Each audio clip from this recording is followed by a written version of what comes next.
안녕하세요. 오늘도 사연살롱을 찾아주셔서 감사합니다. 20대 후반 여자입니다. 다들 결혼 준비하면서 이래저래 갈등 때문에 힘들다고 들었어요. 이런 황당한 이유로 파혼하게 될 거라고는 상상도 못했습니다. 저는 대학 졸업 후 마케팅 회사를 다니고 있었어요. 직장 동료의 소개팅을 대신 나가게 되었는데요. 그저 커피나 한 잔 마시고 올 생각으로 나간 자리에서 그를 만나게 되었어요. 제가 소개팅 대타로 나온 줄 알면서도 그 사람은 끝까지 최선을 다하더라고요. 그런 모습에 호감을 느꼈고 몇 차례 더 만남 후 교제를 시작했어요. 음식 취향도 비슷하고 관심사도 비슷하다 보니 카페에서 수다 떨기 시작하면 2-3시간은 훌쩍 가기 마련이었죠. 이 남자와 결혼하면 적어도 심심하지는 않겠다는 생각이 들었어요. 특이하게도 그는 유독 본인 엄마에 대한 이야기를 많이 했어요. 자신은 보험 왕인 엄마를 세상에서 가장 존경한다며 자랑을 한 보따리씩 늘어놓곤 했어요. 도대체 얼마나 훌륭하신 분이길래 남자친구가 저렇게까지 말하나 궁금해질 정도였거든요. 3년을 뜨겁게 사귀고 저희는 결혼을 약속하게 되었습니다. 그가 그렇게도 자랑하던 보험왕 예비시어머니를 처음 만나 뵙게 되었어요. 예비시어머니께서는 보험왕답게 처음 만남부터 남다르셨죠. 어머, 얘기 많이 들었다. 네가 지영이구나. 너 보험은 얼마나 들어놨니? 갑작스러운 질문에 제가 당황하자 예비 시아버지께서는 이런 자리에서 무슨 이야기냐며 눈치를 주셨어요. 예비 시모도 머쓱해 하시며 웃어 넘기시더라고요. 이때까지만 해도 그저 어머님의 직업병이겠거니 생각하면서 대수롭지 않게 생각했었어요. 이게 시작이라고는 생각도 못한 채로 말이죠. 식사가 끝나고 남자친구의 집으로 가게 되었죠. 들어서는 순간 여기가 보험왕의 집이라는 걸 바로 알아차릴 수 있을 만큼의 수많은 트로피들이 진열되어 있었어요. 예비시모께서는 보험왕이라는 타이틀에 굉장한 자부심을 가지고 있으시더라고요. 얘야, 이거 한번 봐라. 내가 처음 받은 보험왕 트로피다. 예비시모의 트로피 자랑은 끊일 줄을 몰랐고 가방에서 서류 하나를 꺼내더니 내미셨죠. 너 아까 보니까 암보험이 없는 것 같아서 내가 특별히 조건 좋게 해서 하나 설계해주마. 월 8만 원이면 되니까 너도 부담은 없을 거야. 요즘은 젊은 사람들도 암보험은 필수로 있어야 한다며 암보험을 추천하셨어요. 저도 결혼 앞두고 암보험 하나쯤은 있어야 한다고 생각하고 있던 차라 좋은 마음으로 가입하게 되었어요. 예비 시부모님과 첫 만남 이후 결혼 준비를 하면서도 뭔가 마음속 한구석에 찜찜함을 지울 수가 없었는데요. 그건 바로 예비 시어머니께서 상견례 자리에서도 보험 이야기를 하지 않으실까에 대한 걱정이었어요. 그리고 상견례 날 예비 시모께서는 여지없이 저희 부모님께 보험 이야기를 하셨죠. 저희 부모님께서도 많이 당황하신 것 같았지만 제가 이리저리 말 돌리면서 무사히 상견례를 마칠 수 있었어요. 아니, 정확히는 무사히 마쳤다고 생각하고 지나가게 되었죠. 그 후로도 예비시모의 보험 가입 요구는 계속되었어요. 하루는 회사에서 일하고 있는데 예비시모께서 회사 근처에 오셨다면서 점심을 함께 먹게 되었어요. 애기야, 어서 오거라. 아들밖에 없는 내가 이렇게 딸자식 같은 며느라기가 생기게 돼서 얼마나 좋은지 모르겠구나. 다름이 아니라 요번에 내가 알아보다 보니까 너 우리 진우랑 결혼하면 바로 아기도 가져야 하지 않겠니? 우리 손주를 위한 베이비 보험 하나 들어놓는 게 어떻니? 앉자마자 또 보험 이야기를 하시는 거예요. 저는 평소 보험 가입 전화를 받으면 듣지도 않고 끊어버렸었거든요. 시어머니가 되실 분이라 정말 어떻게 대처해야 할지 혼란스러웠어요. 계속 의미 없는 보험 가입을 할 수도 없는 노릇이고 남자친구에게 이 문제에 대해 진지하게 얘기해봤어요. 자기야, 사실은 말이야, 어머님께서 전화하셔서 또 보험 가입을 하라고 하시는데 내가 월급이 엄청나게 많은 것도 아니고 지금 들어가는 보험만 해도 너무 부담스러워서 내가 거절하는 것보다 자기가 어머님께 좀 말씀드리면 안 되겠어? 남자친구는 자신이 잘 말씀드리겠다며 저를 달랬어요. 그 덕분인지 그 후로 예비 시모로부터의 전화는 오지 않았어요. 그렇게 시간이 흘러 어느새 웨딩 촬영까지 마치고 결혼이 임박해 올 즈음 친정엄마가 저를 불러 앉히시더라고요. 지영아, 이걸 말해야 할지 고민 많이 했는데 넌 알고 있어야 할 것 같아서. 엄마는 망설이며 힘겹게 입을 뗐어요. 그 내용은 정말 상상도 못 해본 황당한 이야기였죠. 상견례가 끝난 이후 예비시모께서는 저희 엄마한테 전화를 했고 보험 가입을 권했다고 하더군요. 남들 부탁도 들어주는 판에 사돈 부탁 하나 못 들어주겠냐는 마음으로 엄마 아빠 모두 보험을 하나씩 가입했다고 했어요. 여기까지만 하셨어도 이렇게까지 되는 일은 없었을 텐데. 예비 시모는 그 후 지속적으로 연락해서 보험을 권유했고 엄마도 계속되는 보험 가입 요구에 난감해 하셨답니다. 그리고 진짜 황당했던 건 따로 있었어요. 그런 보험 가입 요구를 단지 친정 부모님들에게만 한 게 아니었어요. 엄마는 저번 주에 있었던 할머니 제삿날 가족들 사이에서 이상한 이야기가 나왔다고 하더라고요. 예비 시어머니께서는 저희 친척들에게도 제가 추천해서 전화드렸다면서 보험 장사를 하셨다는 겁니다. 재수씨, 지영이 예비시 모델 사람 뭐 하는 사람입니까? 보험 있다고 하는데도 매일매일 전화해서 보험 가입하라는 통에 노이로제 걸릴 지경이에요. 지영이가 추천해서 전화했다고 하니 안 받을 수도 없고. 아이고, 징하네요, 징해. 큰아버지께서는 저렇게 징한 사람 처음 봤다면서 혀를 내두를 정도였다고 하더라고요. 혹시라도 조카 혼사길에 방해가 될까 싶어 있는 보험까지 해지하시고 새로 보험 들었다고요. 큰아버지뿐만 아니라 고모, 삼촌, 심지어 제 사촌 오빠 동생들에게까지 전화해서 가입 권유를 했다고 하니 도대체 저희 친척들 번호는 어떻게 알고 전화를 한 건지.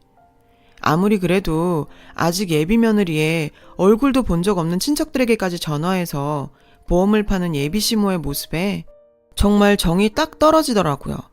괜히 저 때문에 가족들 얼굴 보기도 미안해지고 이렇게 넘어가서는 안 되겠다 싶어서 예비 시모를 찾아갔어요. 제가 찾아갔을 때도 보험 팔고 계신지 연신 전화통을 붙잡고 계셨고 30분이 지나서야 얘기를 나눌 수 있었는데요. 무슨 일이니 갑자기? 갑자기 찾아온 예비 며느리의 모습에 약간은 당황한 듯한 모습이었어요. 어머님, 단도직입적으로 물을게요. 저희 친척들한테도 보험 가입하라고 전화하셨어요? 도대체 어디서 저희 친척 번호를 아시고 전화하신 거예요? 예비 시모께서는 청첩장 명부에 적힌 번호를 보고 전화 돌렸다고 하는데 나중에 알고 보니 저희 가족들뿐만 아니라 제 친구들이나 회사 동료들한테도 제 이름 대면서 연락했었더라고요. 너? 지금 네 CM이 될 사람한테 무슨 짓이야? 아무리 그래도 이렇게 와서 큰소리 내는 게 어딨니? 이제 우리도 가족들 사이인데 너희 친척도 다 가족 아니니? 가족들끼리 좋은 거 추천해줄 수도 있는 거지. 어머님, 제가 추천해서 전화했다고 하셨다면서요. 제가 언제 어머님한테 저희 가족들한테 보험 추천하라고 했어요. 제가 보험 3개나 가입해드렸잖아요. 저희 부모님께서도 멀쩡히 잘 들고 있던 보험 해약하고 어머님 도와드린다고 보험 넣어드렸잖아요. 그런데 사촌 친척들한테까지 그러시는 건 해도 너무한 거 아닌가요? 제가 추천해서 전화했다고 하는데 그분들은 끊지도 못하고 저는 그 사람들한테 뭐가 돼요. 결혼 전에 얼굴도 모르는 사이에 이러시는 건 저는 신뢰라고 생각해요. 예비 시모께서는 본인이 뭘 잘못했냐며 오히려 역정을 내셨고 그 모습에 이런 사람을 내 시모로 모셔야 한다고 생각하니 이 결혼을 꼭 해야 하나 싶은 생각이 들더라고요. 정말 네가 이런 애인지 정말 몰랐다. 겨우 이런 일 가지고 CM이 될 사람한테 소리나 지르고 너 이런 거 진우는 알고 있니? 아휴, 정말 말세다 말세. 그때 마침 남자친구가 퇴근해서 집에 들어왔어요. 자기 엄마와 제가 큰 소리 내는 모습을 보고는 다짜고짜 저에게 버럭 화를 냈어요. 야, 너 미쳤어? 네가 왜 우리 엄마한테 그렇게 큰 소리를 화를 내고 있는 건데? 아무리 그래도 네가 그러면 안 되지. 남자친구는 자초지종도 묻지 않고 무조건 제가 잘못했다며 화를 내는 거예요. 간신히 잡고 있던 제 이성의 끈이 뚝 하고 끊어져 버렸고 저도 더 이상 눈에 뵈는 게 없어졌어요. 넌 너희 엄마가 무슨 짓 한지는 알고 나한테 화내는 거야? 너 한 달 뒤에 내 남편 될 사람 아니야? 이런 일을 봤으면 적어도 나한테 무슨 일인지는 물어봐야지. 너희 엄마? 너 지금 이거 선 넘는 거야? 예비시모는 본인이 보험 설계사로서 며느리 될 사람 집안도 직접 관리해주겠다고 좋은 뜻으로 나선 거라더군요. 자기니까 이 정도 조건으로 보험 가입시켜준 거지 어디 가서 돈 줘도 못 드는 보험이라며 오히려 제 행동이 이상하다고 하는 거예요. 어휴, 좋은 조건이야? 차도 없는 사람한테 운전자 특약 넣어놓는 게 좋은 조건이에요? 멀쩡히 잘 넣고 있던 보험도 해지시키고 보험 들라고 했으면 적어도 조건이라도 좋게 넣어주지. 쓸데없는 거 덕지덕지 붙여서 그 비싼 보험 들게 하셨나요? 저희 친정아빠가 가입한 보험이 너무 비싼 것 같아 세부 내역을 살펴보니 전혀 필요도 없는 특약들로 도배되어 있었고 심지어 차도 없는 제 사촌동생의 보험은 운전자 관련 보험으로 가득 차 있었대요. 제 이야기를 듣던 예비시모는 아들 눈치를 보며 말을 이어가더라고요. 아니, 그게 아니라 미리미리 대비한 거지. 보험이 뭐니? 대비하는 거 아니겠어? 내가 다 파악해서 설계한 건데 내가 비싼 보험 들게 하려고 일부러 그랬다는 거니? 지영아, 우리 엄마가 설마 그랬겠어? 너도 참, 의심이 과하면 그것도 병이야. 가족들끼리 서로 돕고 사는 거지. 그 보험 몇 개 들어줬다고 이러는 건 아니지 정말. 빨리 엄마한테 사과드려. 자초지종을 다 듣고도 자기 엄마 편만 들면서 저에게 사과를 요구하는 남자친구였고 눈치 보던 예비시모는 지 아들의 지원 사격에 한술 더 뜨더라고요. 진우야, 그만해라. 나는 제 부모가 내 앞에 와서 빌기 전까지는 사과를 받을 마음이 없구나. 아니라면 너희 결혼 다시 생각해봐야겠구나. 이런 걸 보고 방귀 낀 놈이 성질낸다고 했나요? 결혼하려면 우리 부모가 와서 빌으라니. 미친. 얼씨구. 듣던 중 반가운 소리네요. 저도 댁 아들하고 결혼할 생각 싹 사라졌네요. 결혼하기 전에 당신네가 어떤 사람들인지 알게 돼서 오히려 다행이에요. 결혼을 빌미로 저를 겁주려고 하던 예비시모와 남자친구는 제 파혼 선언에 순간 망부석이 되었고 그제서야 남자친구는 상황 파악이 되는 듯 했는데요. 지영아, 그게 무슨 말이야. 엄마가 그냥 화가 나서 한 말 가지고 결혼을 안 한다니. 너도 그냥 화가 나서 한 말이지? 우리 엄마도 잘못한 거 알고 있을 거야. 내가 대신 사과할게. 방금까지 자기 엄마한테 사과하라던 인간이 제 파혼 선언에 벌벌 기면서 사과한다니. 내가 평생을 함께 가기로 약속한 인간이 겨우 이런 인간이었나 싶어 지난 3년이 후회됐어요. 저런 집안이랑 결혼으로 엮이지 않은 건 다행이었지만 결혼 한 달 앞둔 상황에서 파혼은 저에게도 많은 정리가 필요했어요. 보험팔이 그 여자 때문에 가입한 보험들 다 해제하고 금전적으로도 보상해드리면서 알아보다 보니 정말 그 여자 보험팔이가 아니라 거의 사기꾼이더라고요. 차도 없는 애한테 운전 특약을 넣은 것도 모자라 암보험에 골절비 특약이라니. 이건 그냥 넘어가면 안 되겠다 싶어서 보험회사로 전화해서 따져 물었더니 몇 시간 지나지 않아 그 여자한테 전화가 왔더군요. 야, 파혼했기로 써니 보험을 다 철회해? 그리고 내가 사기를 쳐? 너 정말 미쳤어? 나 이번에 보험왕 못 되면 너 진짜 가만 안 둘 거야. 내가 너 인생 다 망가뜨릴 거야.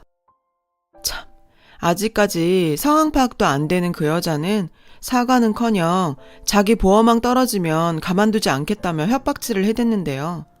자기가 무슨 짓을 하고 있는지도 모른 채 말이죠. 말씀 다 하셨어요? 지금까지 녹취 다 됐고요. 당신 나 방금 협박한 거 맞죠? 당신 회사에서도 제발 금감원에는 신고하지 말아달라고 살살 빌던데 보험 계약을 그따위로 해놓고 뭐가 그렇게 당당해요? 보험아? 당신은 그거 걱정할 게 아니에요. 그쪽 회사에서도 철저하게 조사한다니 감찰 받을 준비나 하세요. 잠깐 정적이 흐르더니 방금까지 악쓰며 가만두지 않겠다는 그 여자가 막 훌쩍대면서 용서를 빌기 시작했는데요. 얘야, 우리가 이렇게 됐어도 얼마 전까지 고부관계가 될 뻔한 사이 아니냐. 이렇게까지 해야겠니? 내가 다 잘못했다. 네가 꿇으라며 너 찾아가서 무릎이라도 꿇으마. 회사에 전화해서 없는 일로 해달라고 해줄 수 없겠니? 참, 이제 와서 비참하게 매달리는 꼴이라니. 용서해주기는커녕 정말 꿀밤이라도 한 대 치고 싶더군요. 저는 또 다른 피해자를 막기 위해 그 여자를 금감원에 신고하고 본사에 필요한 서류들도 보냈어요. 저를 협박한 녹취로 고소해버렸고요. 얼마 지나지 않아 감찰 결과가 나왔는데 그 여자는 보험왕이 되기 위해 계약 내용도 계약자에게 제대로 알리지도 않았고 필요도 없는 특약 끼워넣기 계약으로 보험료를 뻥튀게 해왔던 걸로 밝혀지면서 보험왕은커녕 회사로부터 소송까지 당하게 되었다고 들었어요. 제 협박건에 대해서도 제가 합의해주지 않았거든요. 벌금형을 받게 되었는데 아직도 그 여자가 제 이름 팔아서 가족들에게 사기보험 가입하게 한 것만 생각하면 분이 다 풀리지가 않네요. 파혼한 지도 벌써 6개월이 지났는데 지금 생각해봐도 그런 여자가 제 시어머니가 됐다고 생각하면 소름이 돋는데요. 그 여자한테 꼭 한마디만 전하고 싶네요. 당신 같은 쓰레기 보험 설계사 하나 때문에 수많은 정직하게 일하는 보험 설계사님들이 싸잡혀서 욕먹는 거야. 각자의 자리에서 정직하게 열심히 일하는 분들도 많은데 그분들이 인정받고 잘 사는 세상이 되었으면 좋겠습니다. 제 이야기를 들어주셔서 고맙습니다. 여러분, 사연 댓글에 응원과 현명한 조언 부탁드려요. 좋아요와 구독은 저에게 큰 힘이 됩니다. 오늘도 좋은 일 가득하세요.